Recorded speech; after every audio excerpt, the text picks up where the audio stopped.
Babay na kayo dito sa mansion nyo. Ito yung mansion na dito kayo lumaki nung mga baby pa kayo. Ngayon, iaalis na kayo dyan. Welcome sa bago nyong bahay. Last one! Tcharam!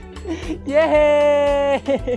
Ayan, so ito na nga, nailipat na nga natin sa kanilang bagong bahay ngayon mga sisiw ko. So puntahan na natin sila. So tara na. Ayan, so ito na sila. Hi mga sisiw! Kamusta naman ang inyong bagong bahay? Yan na sila. Hello, o di ba? Kasama ko na sila sa bahay nila. O di ba? Nakakapasok na ako sa kanilang loob ng bahay. Doon kasi sa mansion nila, hindi ako makapasok ngayon. Nakakapasok na ako. Oh, ang dami pala nila. Oh. Wow! Ayun! Lumilipad! Ayan, so ito yung binuksan namin kanina para may pasok nga itong mga sisiw ko nga. Ayan, so ngayon sasara na